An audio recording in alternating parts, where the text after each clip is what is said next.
Hi everyone, welcome to the channel and welcome to Divine Sacred Tarot. Thank you for liking, subscribing. This is about twin flames and the goddess Parvati and Mahashivratri. So I will be talking about the significance of Parvati and Shiva, then the importance of Mahashivratri, and then I'm going to explain why this is relevant to twin flames. So if you haven't already, make sure you click the subscribe button. I'm still trying to grow my channel. And if you liked this video, please press like and comment because YouTube likes engagement. And if you have come across this reading, this message today, it is meant for you. So grab a cup of whatever, and you may even want to close down your eyes when I'm explaining some of these messages. So I hope you enjoy this one. So Parvati and Shiva, they have this incredible love story. It is one of the most revered tales in Hindu mythology. And it really does symbolize the eternal union, the union between the divine masculines and feminine energies, as well as the journey towards spiritual enlightenment. And Parvati is also known as Uma, is the goddess of Himavan, the king of the mountains. And she was deeply in love with Shiva, the Aztec god of destruction and transformation. However, Shiva was renunciant. He was the one who lived up in the mountains meditating. So there was this huge detachment from worldly affairs and desires. So Shiva was completely oblivious to Parvati's unwavering devotion. He was completely oblivious to her love. But Shiva was undeterred by this indifference. So she embarked on a journey of self-discovery and asceticism herself. So she underwent this intense penance, and she went through a series of spiritual practices. So she was determined to win Shiva's affection. And Shiva was impressed by her dedication and resolve, and Shiva finally accepted Parvati as his consort, recognizing her as this embodiment of Shakti, which is the divine feminine energy. Now, their union symbolizes the perfect balance and harmony between complementary energies. Shiva represents pure consciousness, and Parvati represents the dynamic creative force of the universe. So together, they exemplify the Ahad Shrivara, the divine androgynous being that encompasses both masculine and divine feminine in perfect union. So on the 14th day of every lunar month, this is going to be the 14th day of every lunar month now, is known really as Mahashivratri. So that already holds a significant spiritual journey of the devotees of Shiva. And Mahashivratri actually translates to the great night of Shiva. It is celebrated with fervor and devotion across India and beyond. And on this auspicious day, devotees are really observing the fasting. They perform rituals, they offer prayers to Lord Shiva, and they ask for blessings and spiritual growth, inner transformation, liberation from the cycle of birth and death. We've had a lot of messages regarding the new cycle coming around, the birth and death of both the divine masculine and feminine's old version of themselves. And this is just heightening the messages that have already been coming through in the past few days. And actually, it's saying that the Mahashivratri is the divine energy of Shiva. So Mahashivratri is particularly potent, and sincere prayers and meditation can lead to profound spiritual experiences and the realization of one's true nature. So Mahashivratri is not just about a celebration, but is also an opportunity for devotees to immerse themselves in the contemplation of Shiva's divine attributes, such as compassion, wisdom, detachment. And when you see, by surrendering to the divine presence of Shiva on this sacred day, seekers of this can actually purify their minds.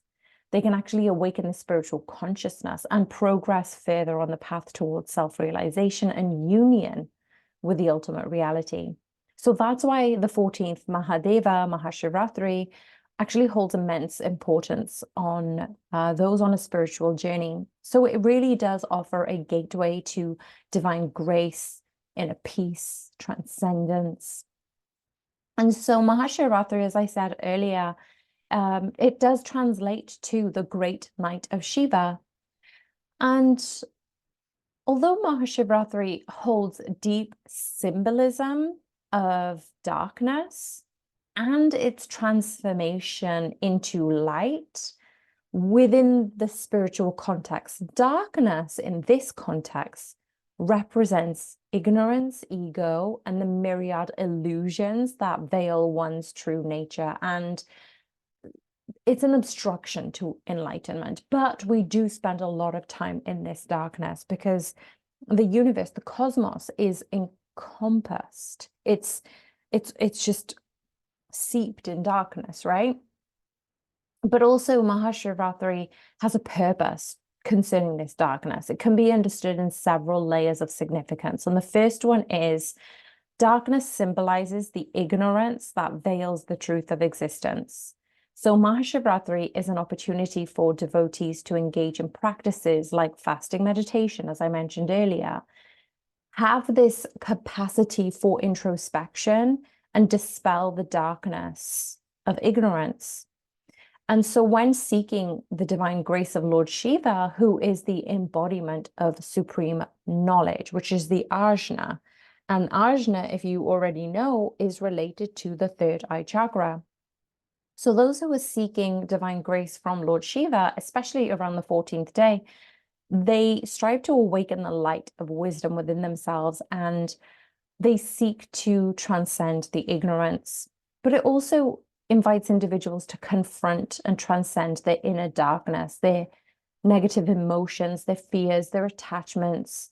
And through sincere spiritual practices and self-inquiry, devotees aim to purify their minds and hearts. So you're letting go of the ego-driven tendencies that align with divine light of consciousness. But it's also about darkness is not merely the absence of light, but it also represents negativity and impurities within the psyche. So Mahashivratri is an opportunity to transmute these negative energies into positive forces of devotion, surrender, spiritual austerity. So by invoking the grace of Shiva, the destroyer of negativity and obstacles, devotees really do seek to cleanse their inner being, cultivate their virtues like compassion, love, inner strength. And the last point is regarding the darkness and Mahashivratri, it's about embracing the shadow self. So if we look at this in psychological terms, darkness can also symbolize the unconscious aspects of the psyche. So as I said earlier, like 98.9 or 99.9% of the universe is darkness, right? That is the epitome of the unconscious. If we have a look at our world in this current state of being, we as humans have limited sensory experiences, nasal passages, our touch, our sight. All of these things are very limited in comparison to other entities on this earth. So plants, animals, they have various receptors, and they are far more in tune with seeing and feeling and sensing things far more than the human body can. But it's actually saying that the human body is only susceptible to the things that are conscious. There are so many things outside of our consciousness. So instead of looking for tangible things that are right in front of us, darkness is symbolizing the unconscious aspects of our psyche. So it's not a bad thing, even though this in particular is referring to a shadow self. Mahashivratri encourages individuals to embrace and integrate the shadow aspects, acknowledging the totality of their being without judgment or suppression, by shining the light of awareness into these hidden dimensions, but also embracing the unknown, embracing the uncertainty, having faith in what you believe is coming to fruition. What you believe holds far more importance than anybody else, because everybody else will have their own beliefs. However many people see this video, I hope actually a few thousand people can see this video. That is my intention for this video, because all in all, if we have a look at the 8 billion people in this world, I think around 200 to 400 million actually watch YouTube videos.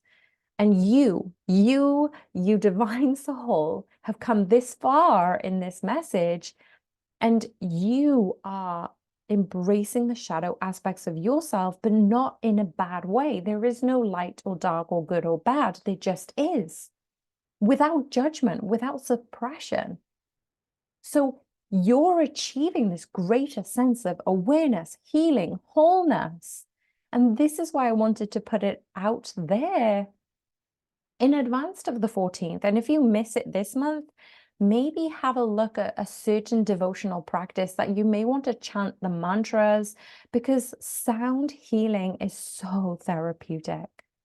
And so in essence, Mahashivratri is this profound spiritual observance that invites individuals to confront, to transcend, and ultimately transform darkness in all its manifestations, both within the world and within themselves.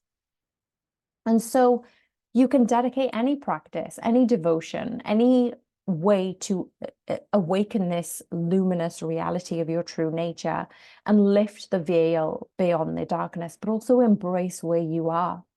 Now, one of the biggest things that I wanted to talk about is, why is Parvati, why is Shiva and Mahashivratri important for twin flame journey? And what I'm seeing here is that I had already got a video about the god Shiva. So if you haven't checked that one out, I will link it in the end link at the end of the video. And this is basically saying that the tales of Parvati, Shiva, Mahashivratri hold this deep significance in the context of twin flames, because it represents the journey of union, balance, spiritual awakening, divine counterparts. And this is specifically how they relate. I'll try and do these in chapter titles, actually. So number 1, Parvati and Shiva as divine counterparts. Parvati and Shiva exemplify the archetype of divine feminine and masculine energies coming together in perfect union. In the twin flame journey, each partner represents an aspect of these divine energies. Parvati symbolizes the nurturing, creative, receptive qualities of the divine feminine. I've been harping on about these qualities for the last few readings, while Shiva embodies the introspective, transformative, the transcendent aspects of the divine masculine. This is why the Emperor card had been so significant in the previous reading. So their union reflects the union of twin flames. These twin flames are destined to merge and harmonize their energies to achieve that spiritual wholeness. It is a part of your journey. So Mahashivratri is a symbol of union because Mahashivratri, as I mentioned earlier, is the great night of Shiva.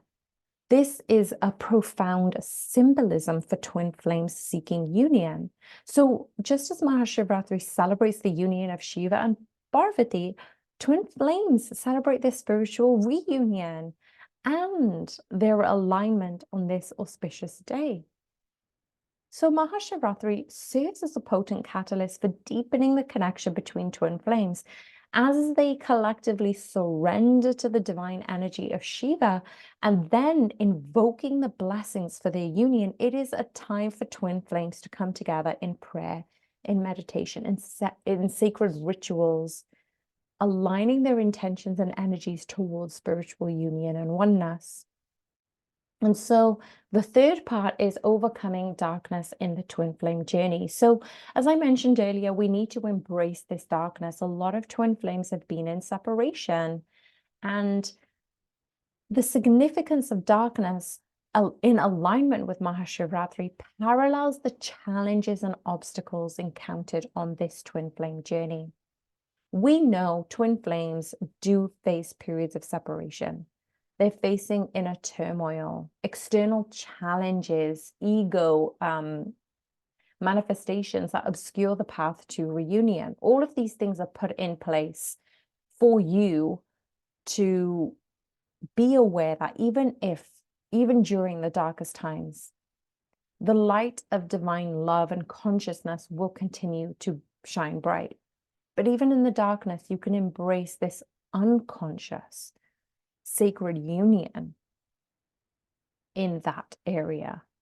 So Mahashivratri and overcoming this darkness, but it's also saying embracing where you are, because you are going to be guided towards union and spiritual fulfillment. So even though devotees do seek to overcome the darkness through devotion of Shiva, twin flames must navigate their challenges with faith, with surrender, and this unwavering love for one another. And the final point of this one is the integration of divine masculine and feminine energy. So the union of Parvati and Shiva represents the integration of balance of divine masculine and feminine energies within yourself and within the twin flame connection. So in the twin flame journey, both partners are called to embody and embrace these energies within themselves, to transcend the duality and embrace that wholeness within you. So Mahashivratri is a reminder for twin flames to honor and cultivate both aspects of your being, nurture the qualities of love, compassion, strength, wisdom that are already inherent in your divine nature. And so as a summary, the stories of Parvati and Shiva and Mahashivratri offer those profound insights and guidance for twin flames on your own journey to union, but it also includes the journey to transformation, the journey to spiritual awakening through your devotion, through surrender, through alignment with divine love. You, as a twin flame, can navigate through challenges, transcend your darkness, and ultimately unite in this eternal embrace of divine oneness. Now, if you're here and you're still listening to these messages, I want to say a massive thank you. And I want you to just close your eyes, and I'm just going to send this loving energy towards you and your twin flame and your reunion in this lifetime. So all you need to do is be open to receive this. And just take a few breaths to ground this energy into your present moment. Allow it to shift your DNA, to awaken those areas that completely trust and have faith in your union in this lifetime. I'm sending you so much love and light. I will speak with you soon. Bye for now.